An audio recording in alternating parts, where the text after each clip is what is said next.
This is a CBS News special report. I'm Jeff Glor in Singapore, where President Trump and North Korean dictator Kim Jong Un have completed an historic and fast-moving summit with a commitment to resolve nuclear and other issues between the two countries. Mr. Trump is expected to answer questions from reporters in just a few moments. After more than 4 hours of face-to-face talks, the two leaders signed a document calling for a new chapter in U.S.-North Korean relations. The North promises to, quote, work toward complete denuclearization of the Korean Peninsula, and both sides promise to, quote, build a lasting and stable peace regime in Korea. Kim Jong Un told reporters at the signing ceremony that he and the president, quote, decided to leave the past behind. The president said both sides are going to be impressed with the summit's outcome. Major Garrett is standing by for President Trump's remarks right here in Singapore. Major, good morning.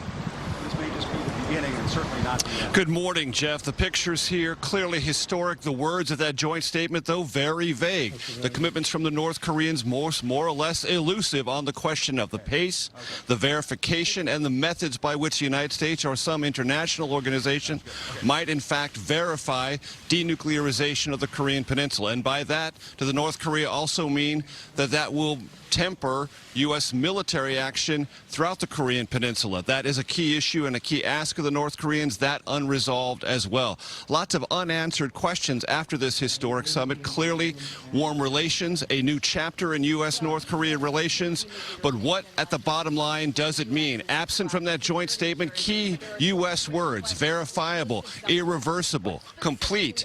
Those kinds of concepts, long part of the U.S. approach to denuclearization, missing from this statement. Perhaps they were conveyed in those private conversations between the two leaders, but if they were, they did not manifest themselves in a document that the two leaders signed, one that both nations will look to as they create and try to build off this framework achieved here in Singapore. Jeff? All right, Major, thanks very much. As we await the president's remarks here, I want to bring in our CBS News contributor, Duyan Kim, who's with me here in Singapore as well. Duyan, apologies if I interrupt you here in a moment as we take the president when he begins these remarks. But I wanted to get your quick take on what you've seen so far from this agreement. Well, this agreement is okay. It's not bad. It serves a purpose of the summit of establishing or pronouncing they will establish a new chapter in their relationship. It was good that they included the word denuclearization, complete denuclearization. Of course, yes, and of course, and that's not new, actually. The North has agreed to complete denuclearization before, too. It's always been about sticking to the agreements. The other point is North Korea's security concerns. So they agreed that the U.S. will provide security guarantees for the North. Now, what's interesting is the 4 points. I read this as the first two are North Korea's wish list, and the second two are America's wish list. So it points to some parity, yes. But what's very interesting is that the sequence of these 4 points is exactly what, in the broad scheme of things, is exactly what the North state media, KCNA, has reported in terms of their opening position, essentially, before or when Kim Jong Un left Pyongyang to come to Singapore. So the big question here is the sequencing of these 4 points. Let's talk about these points. So the first one is to establish new U.S.-DPRK relations. Yes. The second one is talking about building this lasting and stable peace regime on the Korean Peninsula. Those are the two things that you mentioned North Korea wants. Yes. The third is what the U.S. wants, the complete denuclearization of the Korean Peninsula. The fourth point, then, which has long been an issue, and it's an important one to the U.S., is recovering the POW MIA remains from the Korean War. Yes. And so now the key here is North Korea has always seen denuclearization, if it does commit to it and does roll back its programs, not in a vacuum, that it has to be part of a package of a new relationship and part of the establishment of a peace regime or mechanisms to establish peace and replace the armistice. So sequencing is going to be a big question going forward of these 4 or between these 4 points. Sequencing is important because the North can say, listen, we need 1 and 2 first Sure. before we move on to Yes, 3. they can front load on what they want first, demand their wishes first before they move on denuclearization, for example. So what's important is how they move forward after this statement. It was a step in the good direction, but it really is about will the two sides commit to this? What are the details that Secretary Pompeo will lead in his negotiations with his North Korean counterpart, which, by the way, they did not specify who his North Korean counterpart will be in future negotiations to implement the statement. As Major noted, we don't see the word verifiable in this agreement. Is that a big deal? Well, it's a big deal for the United States, but frankly, I would have been very surprised if they were able to get that in there. That's a word that the North probably would not want to agree upon in a vague statement like this. And what about reaction from surrounding nations here? There's been a lot of focus on how Japan is going to react, how South Korea for sure is going to react, and how China is going to react. I suspect that South Korea, because this statement includes the word Panmunjom declaration that was agreed upon between the two Korean leaders, it includes the words complete or commitment for the complete denuclearization of the Korean Peninsula. So for South Korea, I think they'd be content with that because it's a very all-comprehensive, all-encompassing concept. It's not just addressing America's or threat to America. Japan, they might not be happy that there's no word or mention of abductees in the fine print, but that's also an issue where we'd have to figure out and find out if President Trump has raised that in his verbal meeting with Kim Jong Un. And for China, what's written in this text, I don't think Beijing will be entirely upset or not satisfied with it. I think they'll be okay, but they're going to be looking out for what does this peace regime process look like. And that's where they're going to want front and center seat at the table to be able to determine the results, to be able to essentially dictate some of the terms when it comes to the peace process. Beyond the language in this agreement, which is so important, as you know, what did you make of what we saw this morning, last night in the U.S., the staging of this meeting? Well, based on what we've seen, the atmosphere was positive. You could tell that President Trump treated Kim Jong Un like an equal, and that's what North Korea has always wanted from Washington, to be treated as a normal state, a sovereign state, and an equal nuclear power even. And so what we see publicly is actually, pretty good showmanship on the parts of both leaders. But what's important is what did they discuss alone? Is there a side document to this joint statement? Is there a classified document, or are there other more specific agreements that they've made verbally that we just don't know about yet? Right. So that's an important point. Is there another document that we haven't seen? Yes. Talk about the next step here then, because we don't know when that might come or where it might happen. Why are all those? What are you looking out for there? I will be looking out for when they meet, the date. They did not specify. They said the earliest date possible. Sooner the better, I think. Like I said before, kicking this up to the Secretary of State level shows, it almost reminds me of the Iran negotiations when ministers and the Secretary of State would be involved as lead negotiators. I wonder what happens to the special representative for North Korea policy in the State Department. Will he or she be the deputy negotiator of this team? All of these things really remain to be seen. And what are the negotiating positions of each side going in the next steps? The Iran deal so contentious. Are there any, from what you're seeing language-wise, any comparables? Any comparables to the Iran agreement, which the president, of course, has pulled the U.S. out of? Yeah, to be honest, this statement is very basic, and it is quite vague. The JCPOA was extremely detailed. It was a verification deal. And so you just cannot compare the two agreements. We should mention, as far as that future goes, that the president did say in his statement that he absolutely would invite Kim Jong Un to the White House.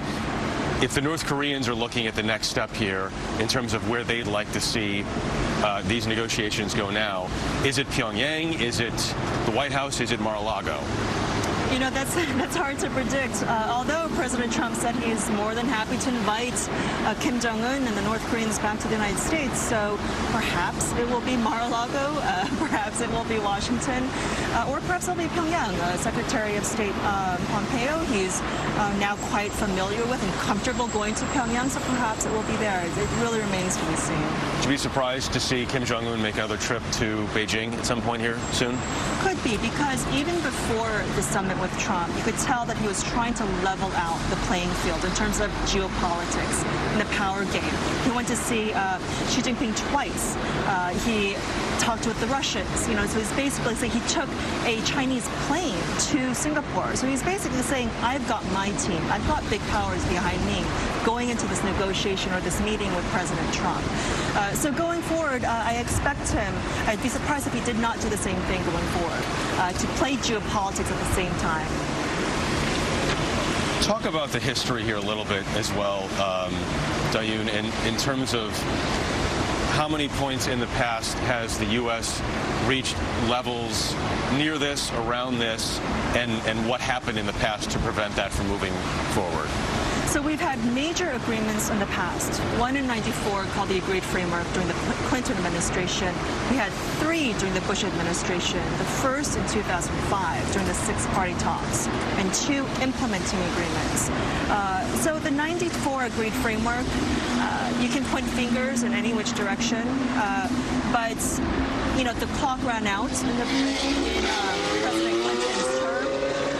The North Koreans fault the Americans for not living up to their end of the bargain. America faults the North Koreans and for having a clandestine, highly enriched uranium program. During the six-party talks, same thing. Bush's term ran out. They divided it up into 3 stages, denuclearization. The first was freezing, then was disabling, and then the final was dismantling. They got to what the second phase called disablement. That basically means making sure these nuclear facilities are not operable for at least a year. But they hit a roadblock because North Korea would not agree on a verification protocol. So here, verification was a huge sticking point in the past. And I see that to be the ultimate game going forward. All right. Dayun, thanks very much. The President coming to the podium now, again to take questions following this agreement with North Korea. Tremendous 24 hours. We've had a tremendous 3 months, actually, because this has been going on for quite a while. That was a tape that we gave to Chairman Kim and his people, his representatives, and it captures a lot, captures what could be done. And that's a great place, has the potential to be an incredible place between South Korea, if you think about it, and China. That's got tremendous potential, and I think he understands that, and he wants to do what's right. It's my honor today to address the people of the world following this very historic summit with Chairman Kim Jong Un of North Korea. Spent very intensive hours together, and I think most of you have gotten the signed document, or you will very shortly. It's very comprehensive. It's going to happen. I stand before you as an emissary of the American people to deliver a message of hope and vision and a message of peace. Let me begin by thanking our incredible hosts in Singapore, especially Prime Minister Lee, friend of mine. This is a country of profound grace and beauty, and we send our warmest wishes to every citizen of Singapore who really made this visit so important and so pleasant, despite all of the work and all of the long hours. I also want to thank President Moon of South Korea. He's working hard. In fact, I'll be speaking to him right after we're finished. Prime Minister Abe of Japan, friend of mine, just left our country. And he wants what's right for Japan and for the world. He's a good man. And a very special person, President Xi of China, who has really closed up that border. Maybe a little bit less so over the last couple of months, but that's okay. but he really has, and he's a terrific person and a friend of mine and really a great leader of his people. I want to thank them for their efforts to help us get to this very historic day. Most importantly, I want to thank Chairman Kim for taking the first bold step toward a bright new future for his people. Our unprecedented meeting, the first between an American president and a leader of North Korea, proves that real change is indeed possible. My meeting with Chairman Kim was honest, direct, and productive. We got to know each other well in a very confined period of time, under very strong circumstance. We're prepared to start a new history, and we're ready to write a new chapter between our nations. Nearly 70 years ago, think of that, 70 years ago, an extremely bloody conflict ravaged the Korean Peninsula. Countless people died in the conflict, including tens of thousands of brave Americans. Yet while the armistice was agreed to, the war never ended, to this day, never ended. But now we can all have hope that it will soon end, and it will soon end. The past does not have to define the future. Yesterday's conflict does not have to be tomorrow's war. And as history has proven over and over again, adversaries can indeed become friends.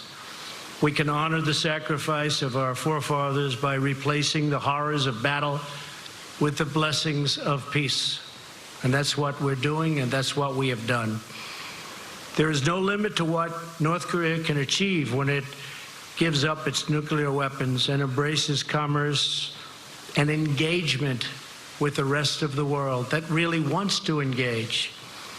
Chairman Kim has before him an opportunity like no other to be remembered as the leader who ushered in a glorious new era of security and prosperity for his people. Chairman Kim and I just signed a joint statement in which he reaffirmed his unwavering commitment to complete denuclearization of the Korean Peninsula. We also agreed to vigorous negotiations to implement the agreement as soon as possible. And he wants to do that. This isn't the past. This isn't another administration that never got it started and therefore never got it done. Chairman Kim has told me that North Korea is already destroying a major missile engine testing site.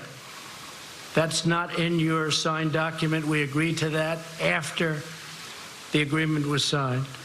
That's a big thing. For the missiles that they were testing, the site is going to be destroyed very soon. Today is the beginning of an arduous process. Our eyes are wide open, but peace is always worth the effort, especially in this case. This should have been done years ago.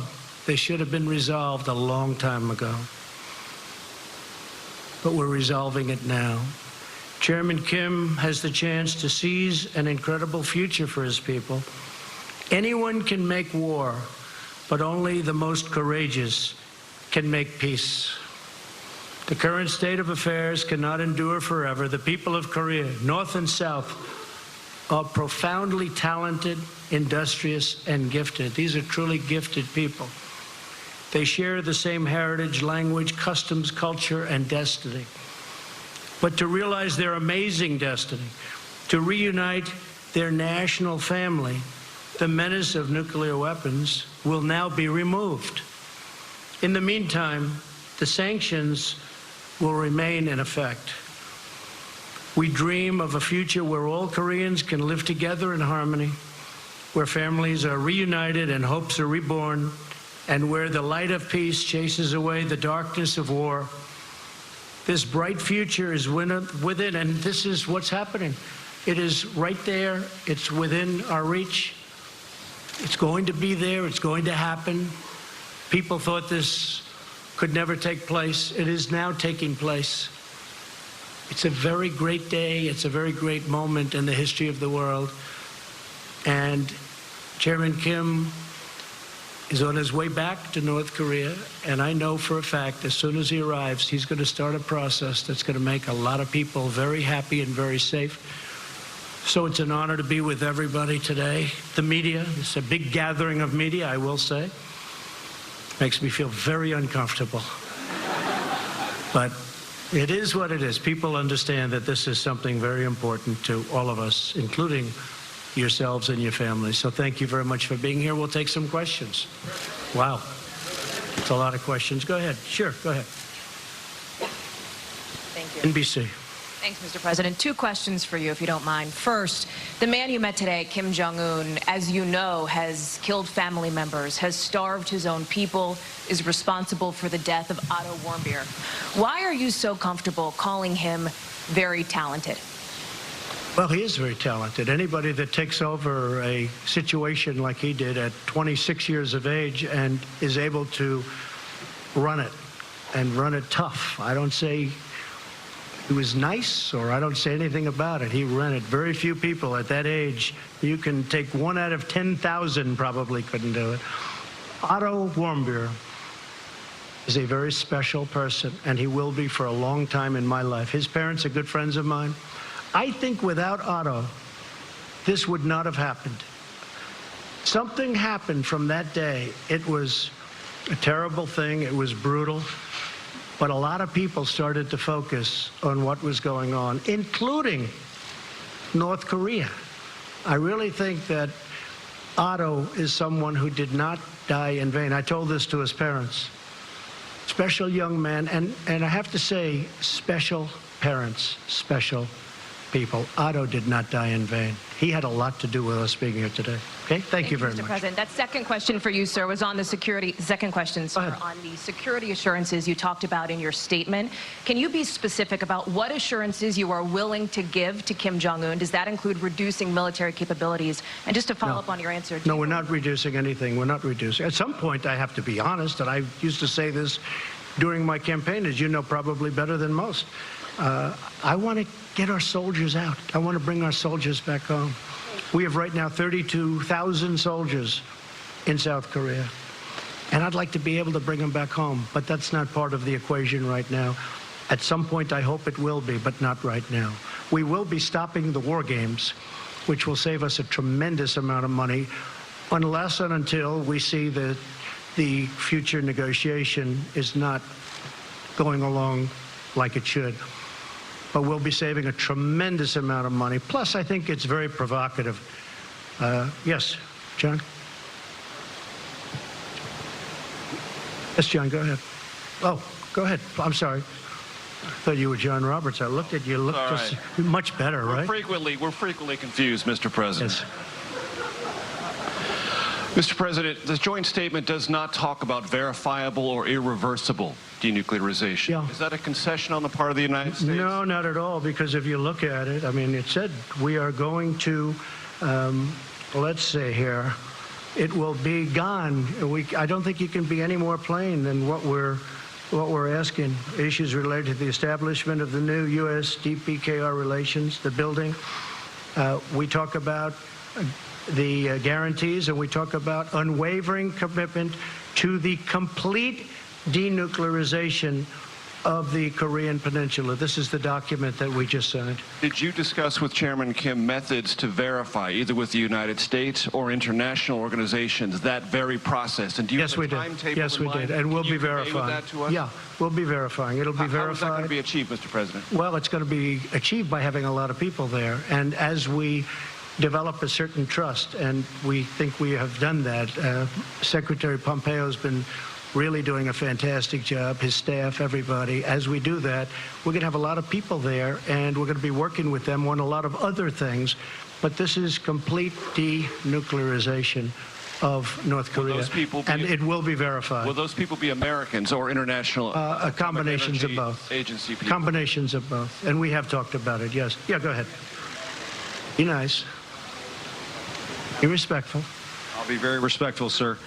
What did Kim Jong Un say to you to give you the confidence that for once in the history of North Korea, they are not cheating the system and gaming the world and gaming the people who will have to go in and make sure that they're actually giving up their nuclear arsenal? Yeah, I mean, very fair question. He actually mentioned the fact that they proceeded down a path in the past, and ultimately, as you know, nothing got done. In one case, they took billions of dollars during the Clinton regime, took billions of dollars, and nothing happened. That was a terrible thing. And he actually brought it up to me. And he said, we have never gone this far. I don't think they've ever had the confidence, frankly, in a president that they have right now for getting things done and having the ability to get things done. And he was very firm in the fact that he wants to do this. I think he might want to do this as much or even more than me, because they see a very bright future for North Korea. So you never know, right? We never know. But I'll tell you what, we signed a very comprehensive document today, and I think most of you have been given that document.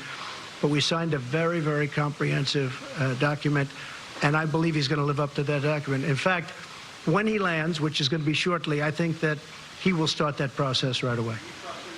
I do. I can only say that I know him for really well. It's been very rhetorical, as you know. I think without the rhetoric, it wouldn't have happened. I think without other things going along, I think the establishment of a new team was very important. They have a great team. But I think he wants to get it done. I really feel that very strongly. There's John. I think, you know, you two guys look alike when the light is right on the hair is very similar. Let me see who has better hair. He's got pretty good hair, John. It's the angelic glow of the backlighting, Mr. President, that makes us look so similar. Of course, the denuclearization and nuclear weapons and biological weapons and whatnot is one problem in North Korea. Another huge problem is the horrible record that they have on human rights. Was that discussed at all? Is that something that you will tackle in the future? Yes, it was discussed.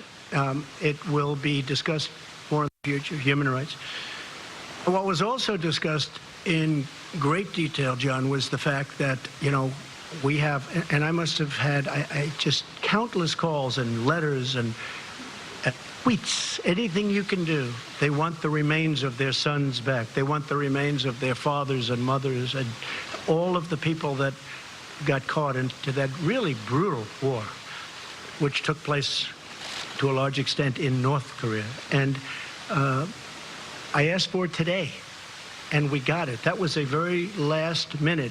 The remains will be coming back. They're going to start that process immediately. But so many people, even during the campaign, they'd say, is there any way you can work with North Korea to get the remains of my son back or my father back? So many people asked me this question, and, you know, I said, look, we don't get along too well with that particular group of people, but now we do. And he agreed to that so quickly and so nice. It was really a very nice thing, and he understands it. He understands it. So for the thousands and thousands, I guess way over 6,000 that we know of in terms of the remains, they'll be brought back. The POW MIA issue clearly is a very important one for thousands, especially to a lot of people that are. But what do you, President Trump, expect Kim Jong Un to do about the human rights record regarding the North Korean people? Right. It was discussed. It was discussed relatively briefly compared to denuclearization. Well, obviously, that's where we started and where we ended. But they will be doing things, and I think he wants to do things. I think he wants to. You'd be very surprised. Very smart, very good negotiator. Wants to do the right thing. You know, he brought up the fact that in the past they took dialogue far. They never were like we are. There's never been anything like what's taken place now. But they went down the line. Billions of dollars were given, and, you know, the following day the nuclear program continued. But this is a much different time, and this is a much different president, in all fairness. This is very important to me. This was perhaps one of the reasons that I won. I campaigned on this issue, as you know very well, John. Okay, whoever those people are, I cannot see you with all the lights, but you don't look like either of the two. Yeah, go ahead. Sure, go ahead. Thank you, Mr. President. And first of all, congratulations. Thank you very much. Appreciate it. Did you touch on the issue of peace treaty? And also, will you travel to Pyongyang anytime soon? Well, at a certain time, I will. I said that will be a day that I look very much forward to at the appropriate time. And I also will be inviting Chairman Kim at the appropriate time to the White House. I think it's really going to be something that will be very important. And he has accepted. I said at the appropriate time. We want to go a little bit further down the road. But what we signed today was a lot of things included. And then you have things that weren't included that we got after the deal was signed. I've done that before in my life. And we didn't put it in the agreement because we didn't have time. And I think most of you have been handed out the agreement or soon will. But oh, you have not? Okay. Well, if you could have those agreements passed out. We just finished them just a little while ago. But if you could have the agreements passed out, well, you'll see what we're talking about. Yes, sir. Go ahead. I will second the congratulations, President. Thank you. What part did Japan play, and did the abduction issue come up? And yes. Also, the fate of the Christians. And the follow-up question is, when will you be doing an interview with Japanese TV? 50,000 American troops are in Japan. That's true. Congratulations again. 50,000 great troops, that's true. Yeah, it did. Abduction, absolutely. This is Prime Minister Abe's, one of his, certainly, other than the whole denuking subject, certainly his, I would say, his main point. And I brought it up, absolutely, and they're going to be working on that. It will be, we didn't put it down in the document, but it will be worked on. Christians, yes, we are, brought it up very strongly. You know, Franklin Graham spent and spends a tremendous amount of time in North Korea. He's got it very close to his heart. It did come up, and things will be happening. Okay? Thank you. Great question. Yes, John, go ahead.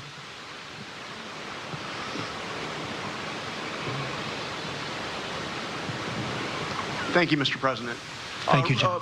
Returning to the question of human rights, you spoke very powerfully on the issue during your State of the Union address. You showed that you had the defector in the First Lady's box with the crutches who escaped. And you, at that point, said that North Korea has more brutally oppressed its people than any other regime on earth. Do you still believe that is the case, having sat down with Kim Jong Un, and does he need to change that? John, I believe it's a rough situation over there. There's no question about it, and we did discuss it today pretty strongly. I mean, knowing what the main purpose of what we were doing is, denuking, but discussed it at pretty good length. We'll be doing something on it. It's rough. It's rough in a lot of places, by the way. Not just there, but it's rough. And we will continue that, and I think ultimately we'll agree to something. But it was discussed at length outside of the nuclear situation, one of the primary topics. But do you think that needs to change to bring on this glorious new era you've talked about? Are they going to have to? I think it will change, yeah. I think it probably has to, but I think it will. Yeah. Thank you. Thank you very much. Steve, that's you, Steve, right there. Yes, sir. Thank you. What timetable do you envision for their denuclearization? And in the meantime, are you thinking about easing any sanctions? Well, you know, scientifically, I've been watching and reading a lot about this, and it does take a long time to, you know, pull off complete denuclearization. It takes a long time. Scientifically, you have to wait certain periods of time, and a lot of things happen. But despite that, once you start the process, it means it's pretty much over. You can't use them. That's the good news. And that's going to start very, very soon. I believe that's going to start very soon. We will do it as fast as it can mechanically and physically be done, Steve. And the sanctions? The sanctions will come off when we are sure that the nukes are no longer a factor. Sanctions played a big role. But they'll come off at that point. I hope it's going to be soon, but they'll come off. They, as you know, and as I've said, the sanctions right now remain. But at a certain point, I actually look forward to taking them off. And they'll come off when we know we're down the road where it's not going to happen. Nothing's going to happen. Okay? Thank you. Yes, go ahead, please. Thank you, Mr. President. Thank you. Congratulations on this historic summit. Thank you very much. Congratulations to everybody, by the way. Congratulations to everybody. You signed a document with Kim Jong Un. It's essentially a piece of paper. Yesterday we had a briefing from the Secretary of State, Mike Pompeo, and he said the following: many presidents previously have signed off of pieces of paper. only to find that the North Koreans either didn't promise what we thought they had or actually reneged on those promises. What makes this time different, Mr. President? Well, you have a different administration. You have a different president. You have a different Secretary of State. You have people that are, it's very important to them, and we get it done. The other groups, maybe it wasn't a priority. I don't think they could have done it if it was a priority, frankly. I don't think they honestly could have done it even if it was a priority. And it would have been easier back then. For me, it would have been much easier if this were 10 years ago or 5 years ago. And I'm not just blaming President Obama. I mean, this goes back for 25 years. This should have happened. I was given a very tough hand. I was given this. I was given the Iran deal and plenty of other problems. But we're doing really well. And the Iran deal, I have to be honest, I did it because nuclear is always number one to me. Nuclear is number one. But on the Iran deal, I think Iran is a different country now than it was 3 or 4 months ago. I don't think they're looking so much to the Mediterranean. I don't think they're looking so much at Syria like they were with total confidence. I don't think they're so confident right now. But I hope, with that being said, I hope that at the appropriate time, after these sanctions kick in, and they are brutal, what we've put on Iran, I hope that they're going to come back and negotiate a real deal, because I'd love to be able to do that. But right now it's too soon for that. Yes, Mr. please. President, you also did talk about establishing diplomatic relations, exchanging ambassadors. How long before that happens? Good question. Hopefully soon, but we'll have to get things moving first. A little bit early for that. We have to get things moving. Yes, go ahead. Hi. Can you clarify when you said you're stopping war games? So you are stopping the military exercises with South Korea? Yeah, we've done exercises for a long period of time working with South Korea. And we call them war games, and I call them war games, and they're tremendously expensive. The amount of money that we spend on that is incredible. And South Korea contributes, but not 100%, which is certainly a subject that we have to talk to them about also. And that has to do with the military expense and also the trade. So we're doing that. We actually have a new deal with South Korea in terms of the trade deal, but we have to talk to them. We have to talk to many countries about treating us fairly. But the war games are very expensive. We pay for a big majority of them. We fly in bombers from Guam. I said it when I first started. I said, where do the bombers come from? Guam, nearby. I said, oh, great, nearby. Where's nearby? 6.5 hours. 6.5 hours, that's a long time for these big, massive planes to be flying to South Korea to practice and then drop bombs all over the place and then go back to Guam. I know a lot about airplanes. It's very expensive. So and I didn't like it. And what I did say is, and I think it's very provocative. I have to tell you, Jennifer, it's a very provocative situation when I see that, and you have a country right next door. So under the circumstances that we're negotiating a very comprehensive, complete deal, I think it's inappropriate to be having war games. So number one, we save money a lot. And number two, it really is something that I think they very much appreciated. Does North Korea give you something in return, though? Well, we've gotten, I've heard that. I mean, some of the people that, I don't know, maybe they really mean it. I don't always want to go against the press, because I just don't. Especially not today. This is too important. But I noticed that some of the people were saying that the president has agreed to meet. He has given up so much. I gave up nothing. I'm here. I haven't slept in 25 hours, but I thought it was appropriate to do, because we've been negotiating for literally round the clock with them and with us and with John and with Mike and a whole team of very talented people. But we haven't given up anything other than, you're right, I agreed to meet. And I think the meeting was every bit as good for the United States as it was for North Korea. But I just wrote down some of the things we got. And they got a meeting. But only a person that dislikes Donald Trump would say that I've agreed to make a big commitment. Sure, I've agreed to take a period of time and come here and meet And that's good. But I think it's great for us and as a country, and I think it's good for them. But what did they do to justify this meeting? Secured commitment for complete denuclearization. That's the big thing. They secured the release of 3 American hostages. They already gave them to us 2 months ago. These people are now living happily back in their homes with their families. And it was pretty rough for them, to put it mildly. Secure the commitment to recover the remains, including, these are of fallen heroes. And they're giving a commitment, they're starting it immediately, to recover the remains. And I just went through how many people asked me about it. I was amazed, actually. So many people would ask me, is it possible, is it possible? At that time, we had no relationship to Chairman Kim or to anybody else in North Korea. You know, it was a very closed society. So we're getting the remains back. Secured the halt of all missile and nuclear tests. For how long has it been? 7 months? You haven't had a missile go up. For 7 months, you haven't had a nuclear test. You haven't had a nuclear explosion. I remember a nuclear event took place, 8.8 in the Richter scale. And they announced, I heard it on the radio, they announced that a massive, earthquake took place somewhere in Asia. And then they said it was in North Korea, and then they found out it was a nuclear test. I said, I never heard of a Richter scale in the high 8s.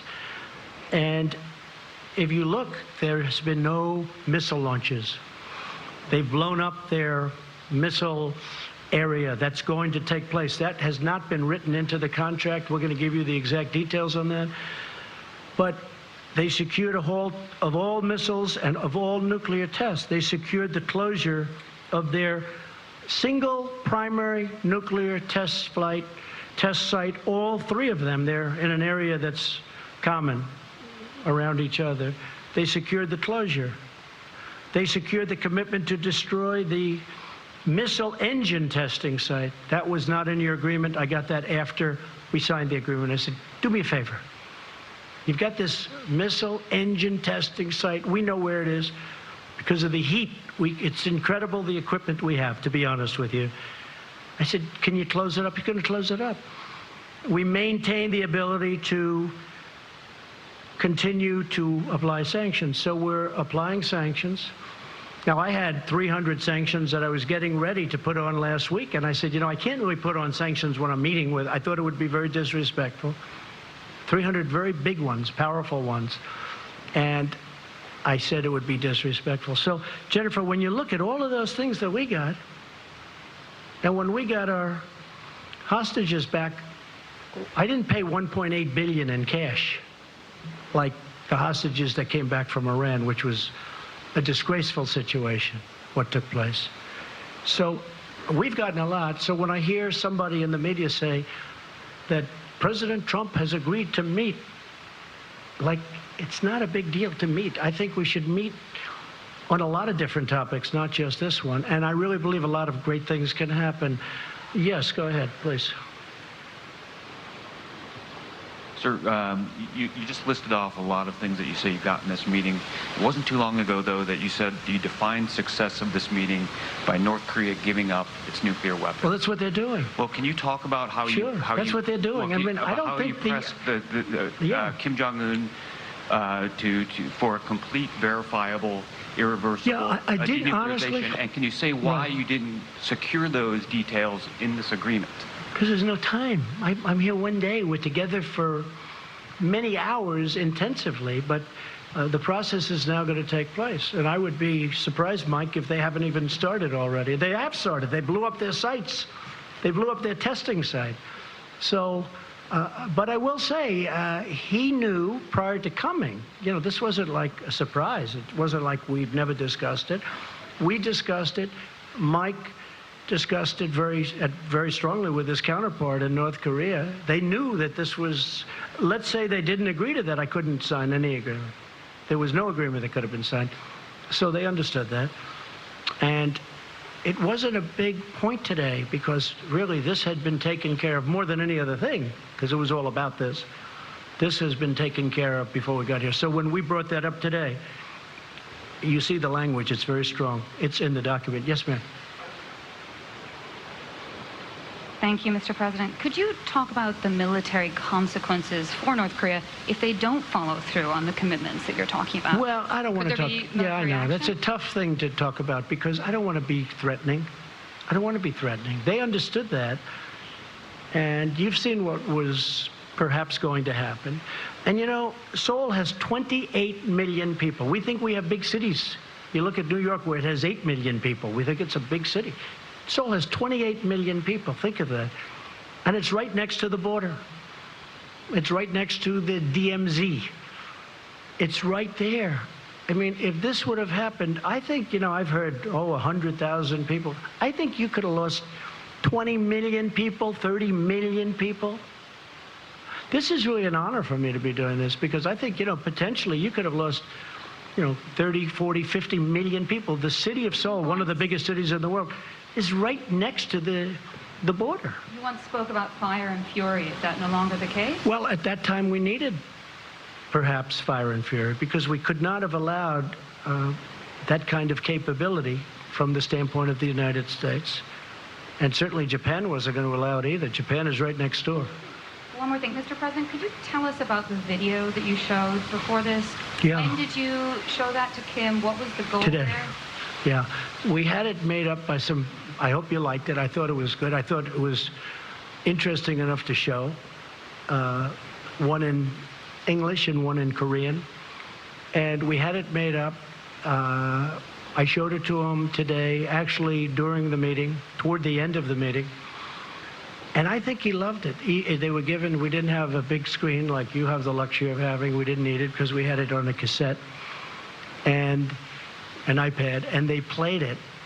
And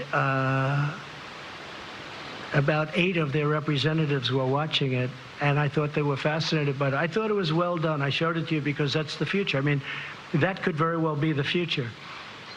And the other alternative is just not a very good alternative. It's just not good. But I showed it because I really want him to do something. Now, I don't think I had to show it because I really believe he wants to. I think he wants to get it done. Yes, go ahead. How's Staten Island Ferry doing? Okay. He wrote the best story about me with the Staten Island Ferry, and after that, he's never written a good story. It's a long time ago, sir. I don't know what happened. It's a long time ago. Mr. President, it's been a busy week for you on the international stage. You're leaving this summit here in Singapore having determined that Kim Jong Un is a talented man. You left the G7 summit a few days ago in Canada having determined that Prime Minister Trudeau is weak and dishonest. What do you say to America's allies who worry that you might be jeopardizing our long-term alliances and who worry that you might be treating our historic friends as enemies and our historic enemies as friends? Well, first of all, I think it's a very fair question. I had a very good meeting with the G7, and I left the meeting, and I'll be honest, we are being taken advantage of by virtually every one of those countries, very, very seriously. Now, the United States, because of bad management at the top, because of presidents that didn't care about trade or didn't understand it or whatever reason, for many years, with China being obviously the most successful at it, but the European Union is second, 151 billion we lost. They were represented at the meeting. And we're being taken advantage of on trade. Canada does have very big advantages over us in terms of trade deficits. We have a big trade deficit with Canada. I was reading where, it's actually a surplus. Not a surplus. It's either 17, but it could actually be 100. You know, they put out a document. I don't know if you saw it. They didn't want me to see it, but we found it. Perhaps they were trying to show the power they have. It's close to $100 billion a year loss with Canada. They don't take our farm products, many of them. They charge what was 270%, but somebody told me the other day that a few months ago they raised it to 295% for dairy products. And it's very unfair to our farmers, and it's very unfair to the people of our country, the workers, the farmers, the companies. And we are not able to trade. They have tremendous barriers up. They have tremendous tariffs. So when I put in a countervailing tariff just to get us up a little bit so the balance isn't so much, it's like this. They said, oh, that's so terrible. I said, what's terrible? We have to catch you a little bit. We have to have a little balance. Even if it's not complete, we have to have a little balance. I say this with many countries. Anyway, we finished the meeting. Really, everybody was happy. And I agreed to sign something. I asked for changes. I demanded changes, and those changes were made. In fact, the picture with Angela Merkel, who I get along with very well, where I'm sitting there like this, that picture was we're waiting for the document because I wanted to see the final document as changed by the changes that I requested. That was a very friendly, I know it didn't look friendly, and I know it was reported like sort of nasty both ways. I was angry at her. Actually, we were just talking, the whole group, about something unrelated to everything, very friendly, waiting for the document to come back so I could read it before I leave. Anyway, I left and it was very friendly. When I got onto the plane, I think that Justin probably didn't know that Air Force One has about 20 televisions. And I see the television, and he's giving a news conference about how he will not be pushed around by the United States. And I say, push him around. We just shook hands. It was very friendly.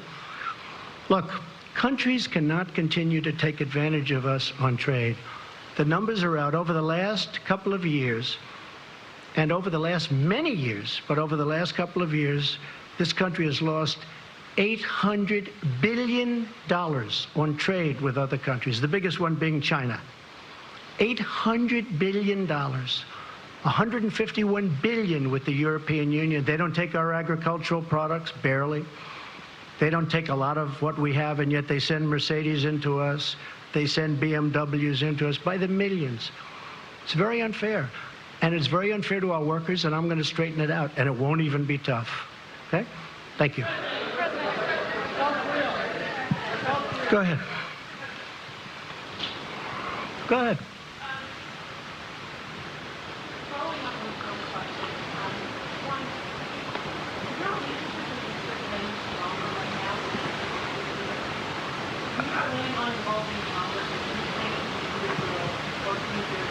I would like to involve Congress, yes. And no, I have a good relationship with Justin Trudeau. I really did. Other than he had a news conference that he had because he assumed I was in an airplane and I wasn't watching.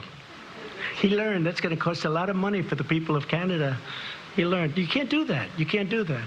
We left. We had a very good relationship. I've had a good relationship with Justin. I have a good relationship with all.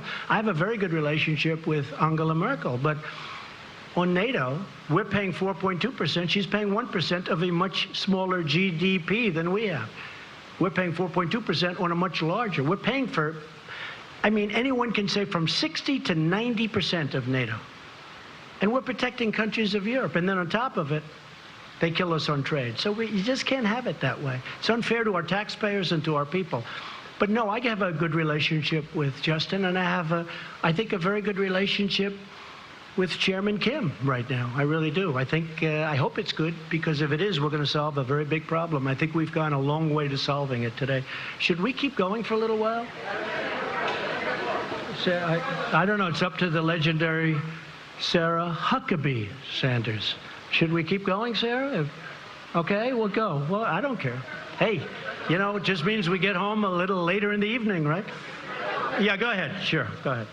Go ahead. Hi, Mr. President. How are you?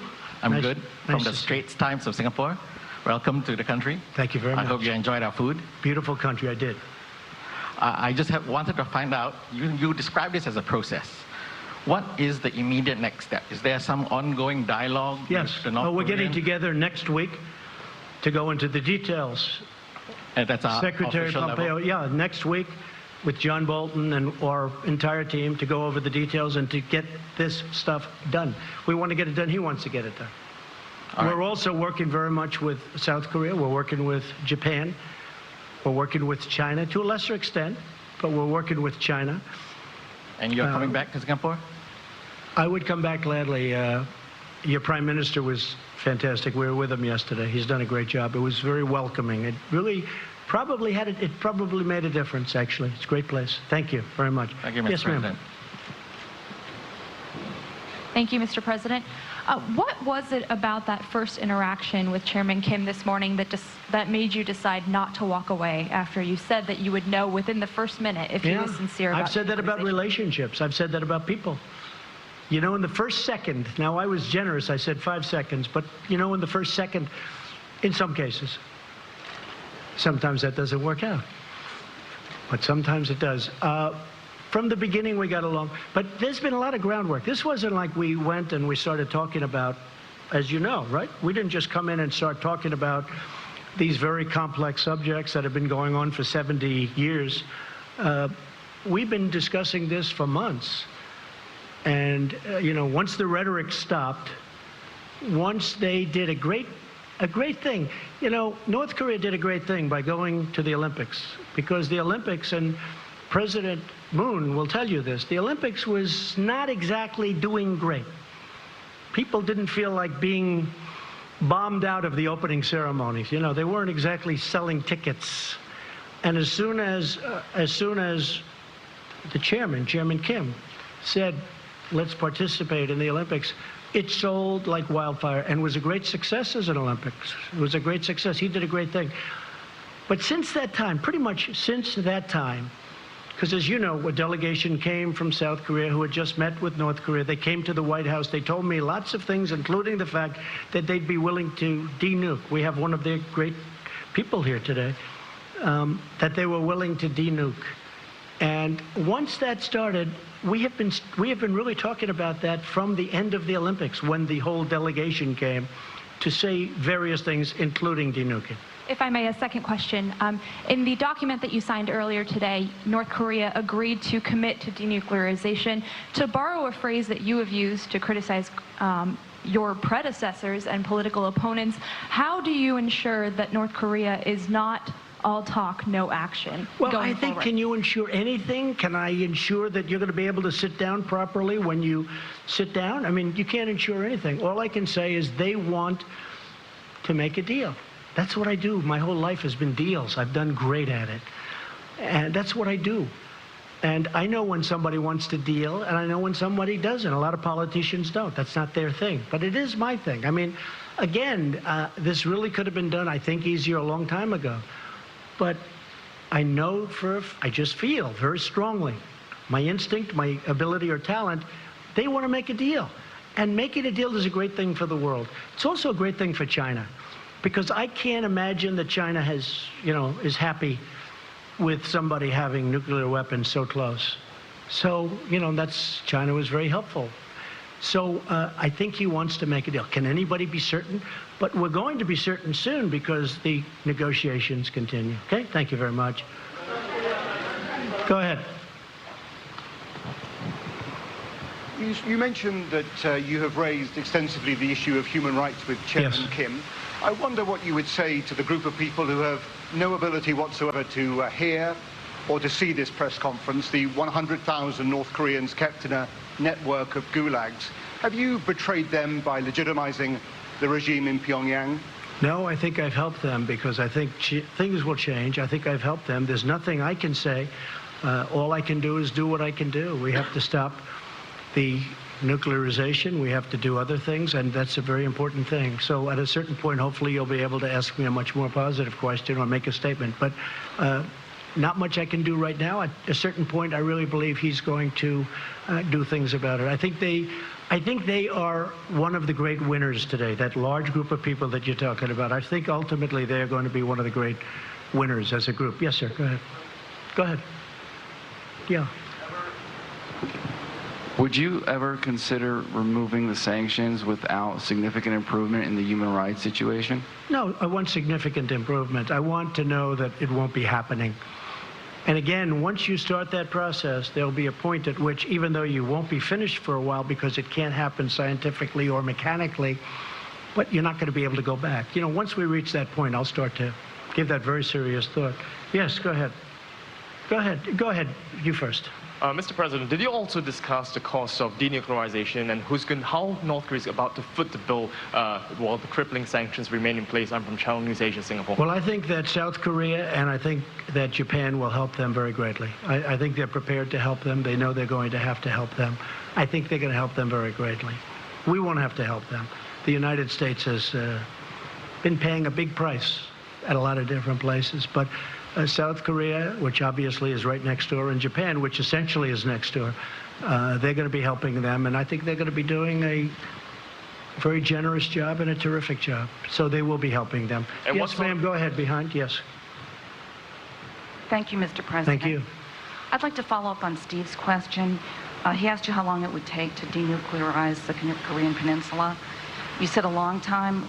What does that mean? Well, I don't know when you say a long time. I think we will do it as fast as it can be done scientifically, as fast as it can be done mechanically. I don't think, I mean, I've read horror stories. It's a 15-year process, okay? Assuming you wanted to do it quickly, I don't believe that. I think whoever wrote that is wrong. But there will be a point at which, when you're 20% through, you can't go back. And how long will I had an uncle who was a great professor for, I believe, 40 years at MIT. And I used to discuss nuclear with him all the time. He was a great expert. He was a great, brilliant genius, Dr. John Trump at MIT. I think he was there 40 years, I was told. In fact, the head of MIT sent me a book on my uncle. But we used to talk about nuclear. You're talking about a very complex subject. It's not just like, oh, gee, let's get rid of the nukes. It takes a period of time. But the main period of time that I'm talking is that first period. When you hit a certain point, you can't go back. It's very hard to go back. And how long will that take? We don't know, but it'll go pretty quickly. Go ahead. Sure. Thanks, Mr. President. I wanted to ask again on the sanctions campaign. You alluded at the very beginning that the Chinese are not doing as great a job securing the border as they were before. You expressed, some doubts when Kim went to see President Xi. The Russian foreign minister was in Pyongyang and said there shouldn't be any sanctions while these negotiations are underway. And the South Koreans are now talking about restoring some form of trade. So with all of those players appearing to be moving toward eroding sanctions, how can you keep the sanctions regime in place? What leverage do you have on these countries? Well, I think we have a lot of leverage. I think we have tremendous leverage. I do believe that China, despite my relationship with President Xi, a man who I told you I have great respect for and like also a lot, we're having very tough talks on trade. And I think that probably affects China somewhat, but I have to do what I have to do. And I think over the last 2 months, the border is more open than it was when we first started. But that is what it is. We have to do it. We have a tremendous deficit in trade, commonly known as a trade deficit. We have a tremendous deficit in trade with China. We have to do something about it. We can't continue to let that happen. And I think that has had an impact on my relationship in terms of the border. I don't think it has a relationship, I don't think it affects my feeling or my relationship to President Xi, but when we first started, we weren't ready to go that route. And as we started preparing and getting ready to do that, I think that's had an impact on, frankly, the border, which is a shame, but I have to do it. I have no choice. For our country, I have to do it. South Korea will do whatever's necessary to get a deal done. If that means we can't trade, they're not going to trade. They're definitely not going to trade. If they think, and they would do this with our concurrence, if they think that they can do some work because we're very far down the line. We're actually very far. That document, when you read it today, that's far down the line. That's not something that just happened to be put together. This was done over months. And again, the rhetoric was important and the sanctions were important. I don't even know which one was more important. They were both important. Yeah, go ahead. Mr. President, David Sanger of the New York Times. I was wondering if you could give us some sense of whether the Chairman Kim told you how many nuclear weapons he believes he's made, whether he's willing to turn those over first, and then whether in your mind you need to do more than was done in the Iran deal for actually dismantling both the uranium and the plutonium processes, and whether or not you had a sense that Chairman Kim really understood what that involves and had a timetable in his own mind of shutting that. Well, David, I can tell you he understands. He understands it so well. He understands it better than the people that are doing the work for him. That is an easy one. As far as what he has, it's substantial, very substantial. The timing will go quickly. I believe you'll see some good action. I mean, as an example, one of the things with the missile set, I think you're probably surprised to hear that was a throw-in at the end, the missile set. But I really believe, David, that it's going to go very quickly. I really believe that it's going to go fast. And it is a very substantial arsenal. There's no question about it. You know, I used to say, maybe it's all talk and no action. But we have pretty good intelligence into that, although probably less there than any other country. You understand that maybe better than anybody in the room. Probably less there than any other country, but we have enough intelligence to know that what they have is very substantial. This is why, David, I always say that this shouldn't have taken place so late into the process. Wouldn't this have been better if it was 5 years ago or 20 years ago or 15 years ago and we didn't have to worry about not having a successful meeting like today? So, and I still love my first interview with you, David. I still have that interview, actually. Yeah, go ahead. Thank you. My question is, if there is a second summit, that's okay. If there is a second summit with Chairman Kim Jong Un, will it be in Pyongyang or Washington? We haven't set that up. We'll probably need another summit. We'll probably need, or meeting, we could use a different term. But we'll probably need another one. I will say this, we're much further along than I would have thought. I did not think we'd be here. I thought, and I've told people, I didn't want to build up people's hopes too much. I told people, I thought that this would be a successful meeting if we got along, we developed a relationship, and we could have maybe gotten to this point in 3 or 4 months from now. But it really happened very quickly. A lot of that was because of the foundation that was, you know, put down before we met. A lot of things happened very fast.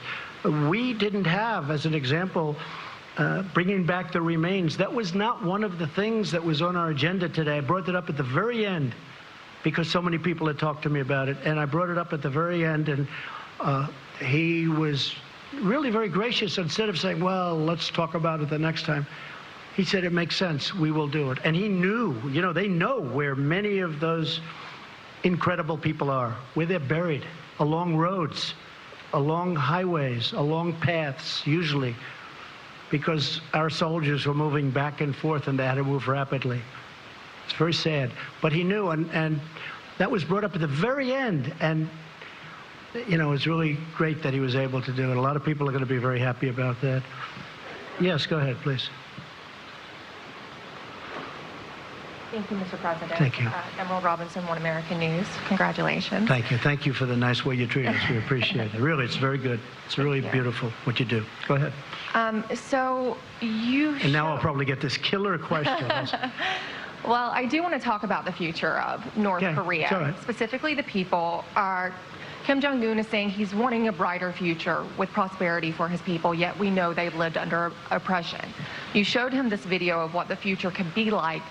But do you have an idea specifically of the model that he would like to go towards? Economically, is he open to more economic freedom? It's a good question.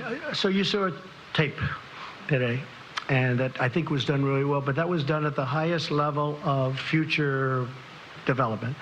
I told him, you may not want this. You may want to do a much smaller version of this. I mean, you're going to do something, but you may want to do a smaller version. You may not want that with the trains and the everything, you know, super, everything the top.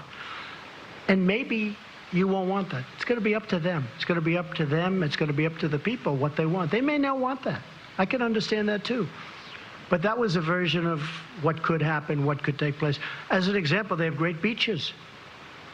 You see that whenever they're exploding their cannons into the ocean, right? So I said, boy, look at that bridge. Wouldn't that make a great condo behind?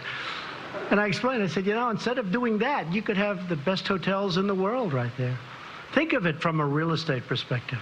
You have South Korea, you have China, and they own the land in the middle. How bad is that, right? It's great. But I told them, I said, you may not want to do what's there. You may want to do a smaller version of it, or, you know, and that could be.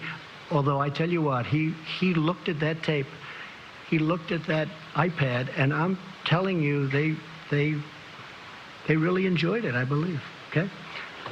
Yeah, go ahead. A couple more. Okay, we'll do 3 more. Yeah, go ahead. Go. Brian Bennett from Time Magazine. Yes, hi, Brian. Am I undercover again this week? Boy, have I been so many. It's entirely possible. Huh? I know. Do you now see Kim Jong Un as an equal? In what way? You just showed a video that showed you and Kim Jong Un on equal footing in discussing the future of the country. No, I think that I don't view it that way. See, I don't view it that way. I'll do whatever it takes to make the world a safer place. If I have to say I'm sitting on a stage, I mean, I understand what you're getting at. If I have to say I'm sitting on a stage with Chairman Kim, and that's going to get us to save 30 million lives, could be more than that, I'm willing to sit on the stage. I'm willing to travel to Singapore very proudly, very gladly. Again, you know, other than the fact that it is taking my time, they have given up a tremendous amount. They've given it up even before, and even add the Olympics to it. You know, you could add the Olympics to the question. They went to the Olympics. They took an Olympics that was going to be a massive failure, that maybe wouldn't have even opened. And they made it a tremendous success by agreeing to participate. Add that to the list of things that they've done.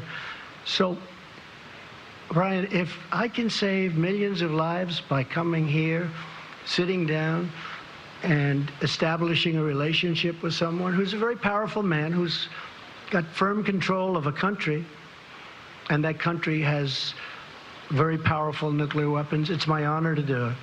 Are you concerned that the video you just showed could be used by Kim as propaganda to show him as... No, I'm not concerned at all. We can use that video for other countries. Go ahead. Mr. President, in the year 2000, President Clinton got a request by Kim Jong-il. Got impressed? Got a request from Kim Jong-il to travel to Pyongyang and meet him. And Clinton refused. He sent the Secretary of State Albright. Yeah, he did a great deal. And he spent $3 billion and got nothing. They started making nuclear weapons. Mr. President, and you, on the other hand, got the request and right away went here to meet him. And do you understand those people who say that you gave him the ultimate present, a legitimacy to a regime who oppresses its people without an ongoing process before you, as a U.S. president, as the leader of the free world, meet, shake hands with this leader of North Korea who is perceived to be oppressing brutally his own people? Okay, good. I think we just answered the But question. do you understand these people? I understand it much better than you do. Okay, yeah, go ahead. Go ahead. Thank you very much. Yes. Thanks, Mr. President. Eliana Johnson with Sure. Politico. Hi. Hi. You mentioned a couple specific concessions that you got from Kim, the return of remains and the destruction of the nuclear site. And I know you said that was an add-on. Much more. Yeah, I know you said the last thing was an add-on and it wasn't in the agreement, but that he gave you his word. If he doesn't follow through on these things, what are you prepared to do in response, and will you lose faith in this process? No, I think he'll do it. I really believe that. Otherwise, I wouldn't be doing this. I really believe, and it was really the engine testing site, in addition to all of the other things that they've agreed to do. It was they have a very powerful engine testing site that, again, we're able to see because of the heat that it emits. And yeah, I'm able to, I'm very happy. I'll tell you what, I'm very happy with those 2 points, the 2 points you mentioned, but I think you might be referring to the thing that's not in, which is the engine testing site. Honestly, I think he's going to do these things. I may be wrong. I mean, I may stand before you in 6 months and say, hey, I was wrong. I don't know that I'll ever admit that, but I'll find some kind of an excuse. Okay, one more. Come on. But Yeah, go ahead. Go ahead, sure. Thanks, Mr. President. Thank you. Thank you. Jennifer Chen with Shenzhen Media Group, China. I just would like to know, will you call Chinese President Xi when you come back to D.C. To discuss about the achievements you made today with Chairman Kim? And what's your expectation about China's role to accelerate the process to establish the long-term peace mechanism? Well, my expectation about China is that China is a great country with a great leader and a friend of mine. And I really believe that he's happy that we've made this kind of progress. And I've heard from him. But I will be calling him very shortly, maybe even before I land. Okay? And I have to say, you know, and the United States is a great country. And we have set records economically, over $7 trillion in net worth addition to what we have. And we are almost twice the size, the economy of the United States. Nobody talks about this because you do hear a lot about China, rightfully so. But the United States now is almost twice the size of the economy of China. We have a great country, and we're on a correct path. Okay, one more, that'll be it. Oh, South Korea? Where's South Korea? I think you deserve, go ahead, go. You deserve one, yes. You deserve one. I've got two questions for you, Mr. President. First, you mentioned earlier that you're going to talk with South Korean President Moon Jae-in over the phone. What do you plan to discuss with him? I just want to tell him about the meeting, very successful, and he'll be very much involved in the final negotiation. He's a very, very fine gentleman, also a friend of mine, and I look forward to speaking to him. He'll be very happy when he hears about, I've already sent word to him about what happened. I sent the document to him, actually, and all of the details behind the document. So I'll be talking to him very shortly. If I may ask another question, in signing the peace treaty, do you plan to work this out with North Korea's Chairman Kim only, or what do you think about the involvement of South Korea and China as the signatories? I'd like to have them involved also. There's a question as to whether or not we're supposed to or whether or not we legally have to. I don't care. I think it would be great to have China involved and also, of course, South Korea. Okay? Thank you.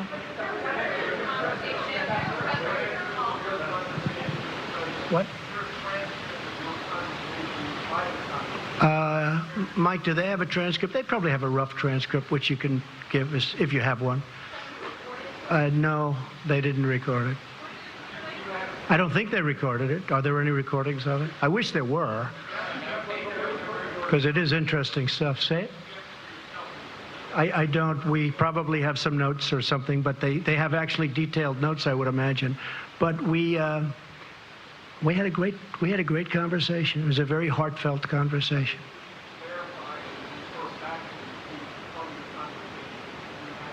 Yeah, well, I don't have to verify because I have one of the great memories of all time, so I don't have to. Okay. Okay. Yeah, but I don't want to discuss it. But what we did is we've had numerous discussions. We've had very important relationships established at Mike's level and other levels. In fact, a couple of people are here from, as you know, from North Korea. They're in the room. We have a few people in the back also from the room. So when we went into this final agreement, very importantly, we really didn't go in cold. We went in with tremendous relationship and tremendous knowledge, and I think that's why we got it done.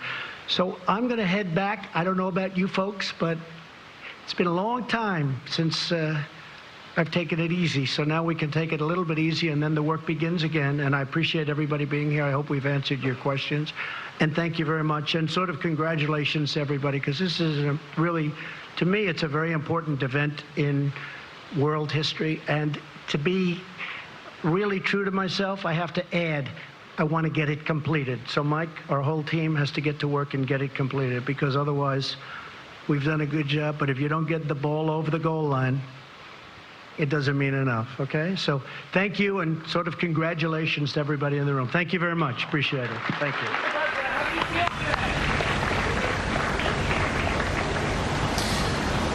All right, we just watched the president speak for well over an hour following this agreement that was signed with North Korea. We're going to head back to New York in just a moment with Nora, Gail, John, and Margaret. But Duyan Kim is with me here now in Singapore. And Duyan, as we watch this, so a couple headlines. One is we learned the joint military exercises with South Korea will end. We learned that North Korea says, or at least the president says, that they're going to shut down a missile engine testing site. This was not in the agreement. There's the language in the agreement. There are then these side agreements that are made, and then there's the question of what happens next. What stands out for you right now? Right, so those 2 points stand out for me, and there's a third. In terms of the exercises, he first said that there will be no reductions in U.S. troops. So that is reassuring to America's allies, South Korea and Japan. But then he suddenly said that war games are going to be canceled. Does he mean the entire exercises themselves, or does he mean just these strategic assets like the bombers bombers and the stealth fighters, the more provocative elements of these exercises, and that's unclear. And that worries me. If it's the entire exercises themselves, it's just like, so these exercises are defensive. So it's just like putting down your shield in front of a drawn sword. North Korea still has nuclear capabilities. They have nuclear weapons. They can still attack anytime they want. If you put down your shield, you have no security. That concerns me. When he says he wants to bring troops back home at some point, that concerns me too. That is not going to rest well with South Korea and Japan. When he says that it's more expensive to have troops in Korea, he's actually wrong about that. It's far more expensive to bring them back home. So that's another issue that I had with that. The missile engine testing site. Now, this is interesting. If it's true, and we need to verify this, how are we going to verify this? But which missile engine testing site is it? Now, this is going to get very technical and wonky, and I won't go there. But it basically says, okay, first, it's a step in the right direction if it's true. But at the same time, North Korea has already announced they don't need to test anything anymore. So if they don't need to test anything anymore, and they get rid of this testing site, it really doesn't mean anything. They don't need it. Right. And it still means that they have weapons. So it doesn't solve the problem. Duyan, thank you very much. So the language in the agreement says complete denuclearization, but Major Garrett was at that news conference as well. Major, you had a chance to ask the president about that. The agreement does not say anything about verifiable. Right, it does not. It says the North Koreans are committing to work toward complete denuclearization, will work toward achieve. Well, there's a lot of gap in between that. And I asked the president, do you have a timetable and how will this be verified? He wasn't very specific, but he did give us a couple of crucial details. He said Americans will be part of the verification process, as will those from the international community, meaning they will be inside North Korea if the president's words are to be carried out by the North Korean regime to verify this process of denuclearization. Several of my colleagues here in the room tried to pin the president down on a timetable for that. The president would not commit to it, but he did say, once you get past a certain point, he referred to 20% of denuclearization, you really can't reverse it. I'm not a technical expert enough to know if that's in fact true, but that the president believes it to be true is for him a linchpin to begin to remove, or at least relieve, some of the economic sanctions on North Korea. A couple of other very important points I took away from this press conference. The president said he trusts Kim Jong Un. He believes he wants to make a deal. He has in his gut that North Korea is prepared to change itself, and that he did raise the issue of human rights, and that it is important for North Korea in this context of achieving denuclearization, having sanctions pressure removed, to move more aggressively than it ever has in its entire history in the direction of treating its own people with a degree of human rights. Stop the torture, stop the mass imprisonment, stop the mass repression. Those are at least issues the president glancingly referred to as part of the larger U.S. relationship with North Korea. The president also made clear he's willing to travel to Pyongyang, and at the appropriate time, that's the president's precise wording, invite Kim Jong Un to Washington, D.C. for yet another round of talks. Jeff? Major, thank you very much. Yeah, that's interesting. The first question was about human rights. There were multiple questions about human rights because in advance of these talks, the president did not indicate that that would come up, but he did say that when he spoke with Kim Jong Un, that indeed they did talk about all that. He also talked about that Kim Jong Un, he said, was, given this tough hand when he took over. As Major mentioned, though, one of the questions here is the timetable on any denuclearization. A big question. You talk to experts here, they say it could take anywhere from 3 to 15 years. So this process may start today, but will certainly continue. The North Korea and the U.S. hope for quite some time. We're going to head back to leave it here in Singapore and head back to New York, where Nora, Gail, and John are standing by. Guys.